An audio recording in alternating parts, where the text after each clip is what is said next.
Bonjour à tous et à toutes, et bienvenue dans Périgord littéraire. Alors, nous allons rester un peu dans la restauration.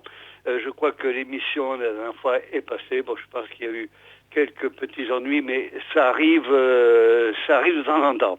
Pour cette restauration, j'ai devant moi un livre de Michel Labussière intitulé « Une histoire de Périgueux à travers ses bars », suivi d'un guide par quartier de 1001 bistrots d'hier ou d'aujourd'hui, et c'est publié évidemment par les éditions du Perce-Oreille en fin de cette année.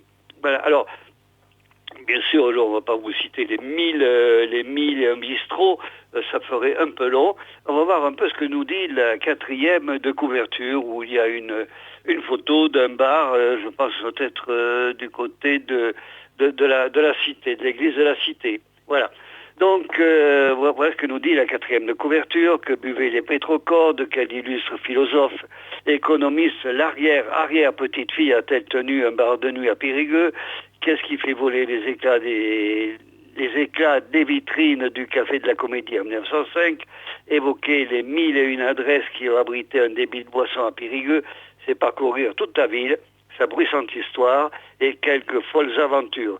Alors, il y a une analyse thématique de ce que furent et demeurent les bistrots périgourdins, doublé d'un guide de balade instructif dans Périgueux. Cet ouvrage est une véritable encyclopédie sous forme de tournée des Grands-Ducs d'hier et d'aujourd'hui, avec à chaque halte l'évocation des origines, des grandes figures de certains patrons et piliers de comptoir, truffés de témoignages et d'anecdotes. Alors, on va pas parcourir les 1001 bistrots de Périgueux. Moi, je me souviens, par exemple, du Bordereau, qui était, quand on venait dans la capitale du Périgord, ma foi, notre point de chute le midi, c'était le Bordeaux. Voilà, en plus, c'est central. Alors, Michel Labussière, donc, notre auteur, a été journaliste à la Dordogne Libre, groupe Sud-Ouest, et correspondant du journal Le Monde. Il est membre de la Société historique et archéologique du Périgord.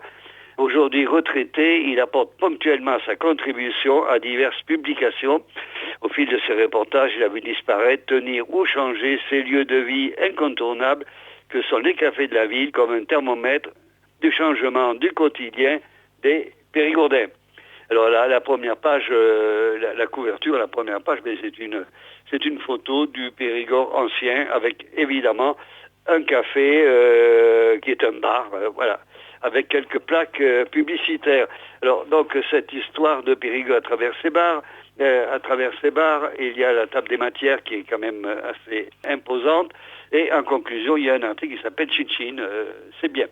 Alors au tout début, il y a une phrase qui nous dit vivre, c'est éteindre un ordinateur et donner rendez-vous à quelqu'un dans un bistrot.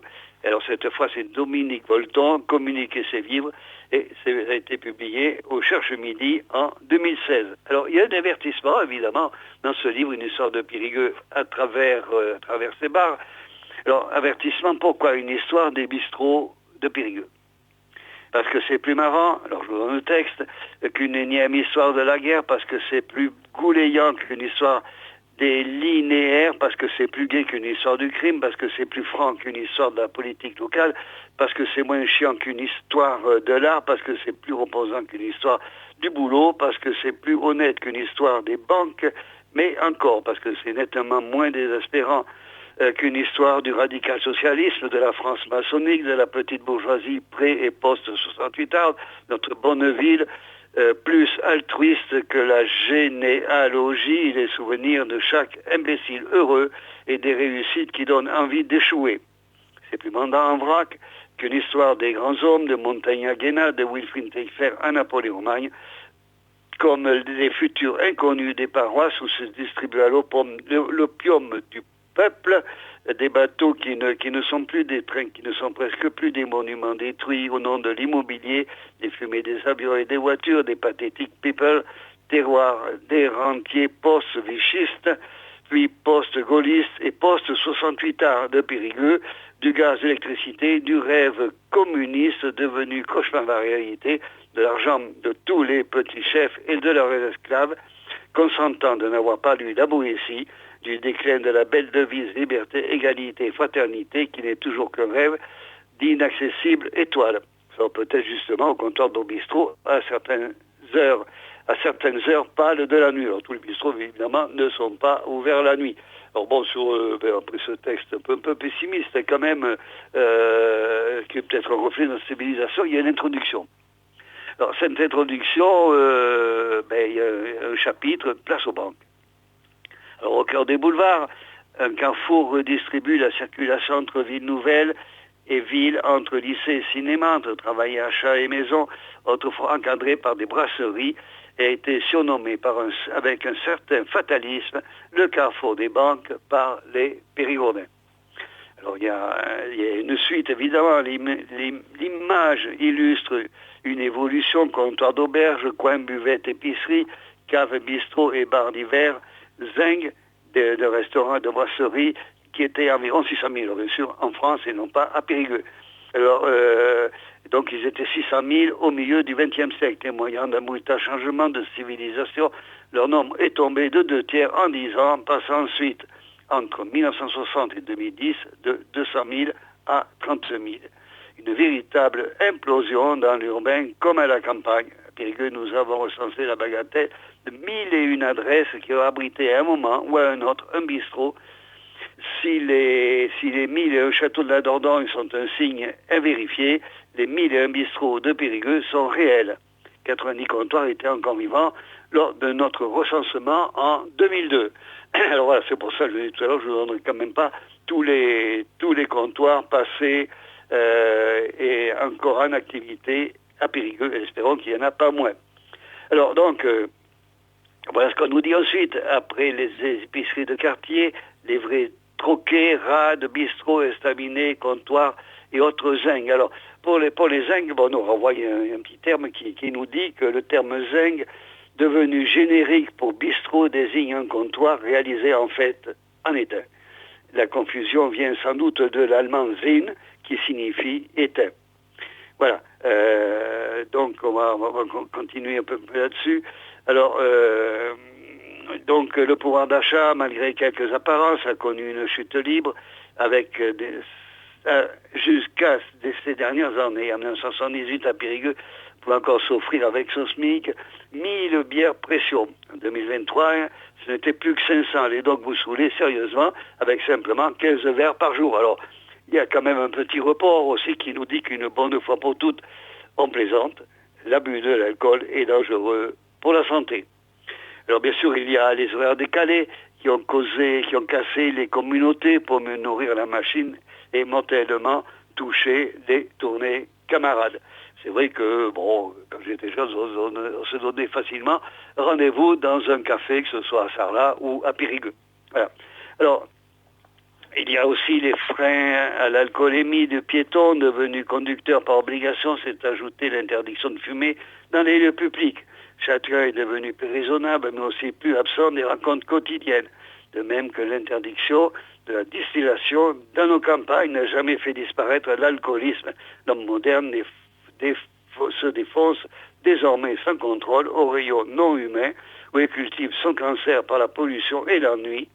Et l'avenir laisse craindre encore pire, puisque les enfants qui dégustaient une grenadine par semaine au bar cultivent désormais leur obésité dans le recours quotidien aux distributeurs automatiques près de l'école. Voilà. Alors, bon, quand j'étais jeune, moi j'étais en région parisienne, et c'est vrai que le samedi, puisque les gens travaillaient le samedi, mais j'allais rejoindre mon grand-père et on se donnait rendez-vous au bistrot et il buvait, je ne sais pas, sans doute un pastis avec du sirop, et moi je demandais bien sûr la même chose et on me servait une grenadine. Et bien sûr j'étais fier de traquer avec les hommes. Et à cette époque, ces cafés, comment je pourrais dire, donnaient du vin derrière le comptoir, il y avait d'énormes barriques avec un robinet bien évidemment, de blanc et de rouge, et les gens venaient avec une bouteille vide chercher 1 litre ou 2 litres de vin.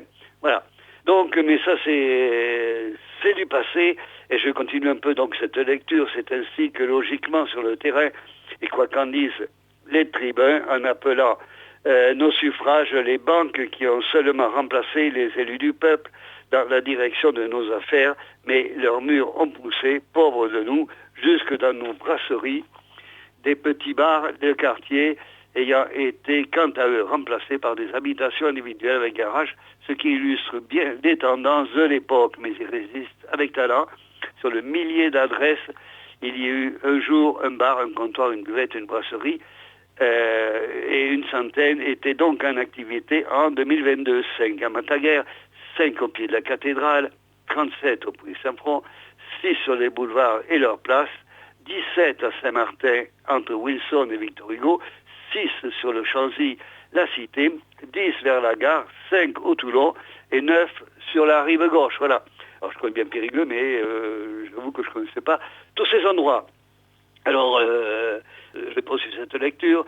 On vous propose donc une balade dans Périgueux, quartier par quartier, rue par rue, évoquant sous forme de guide toutes les adresses avec une partie de leur histoire et tous les bars qui ont disparu, comme ceux qui ont changé, résisté, se sont montrés inventifs jusqu'aux nouveaux qui ont courageusement ou joyeusement fait leur apparition. Vous le rencontrez encore, à qui causer, et où les nouvelles circulent et on rend des services, où l'on dégote de l'aide, où l'on cherche et trouve du boulot, ou une bagnole, où on se conseille, se confie, on se retrouve en rigole et bavarde jusqu'à plus soir dans un bar. Ça me paraît tout à fait logique. Alors, il y a un autre article qui nous dit, alors dans le maquis des comptoirs, discours sur la méthode. Voilà. Le bistrot de Périgueux va ce sujet de Caracan, d'où à où. Qu'est-ce qui est un bistrot, qu'est-ce qui ne l'est pas, quel nom, quelles adresses.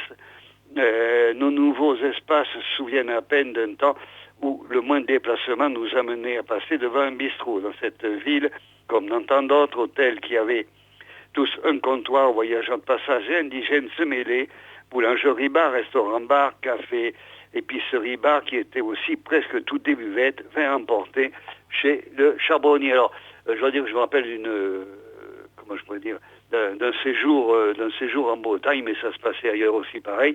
On rentrait dans une boucherie, on commandait bien sûr notre beefsteak, ce qu'il nous fallait, et il y avait une porte qui donnait directement dans le café qui se trouvait à côté.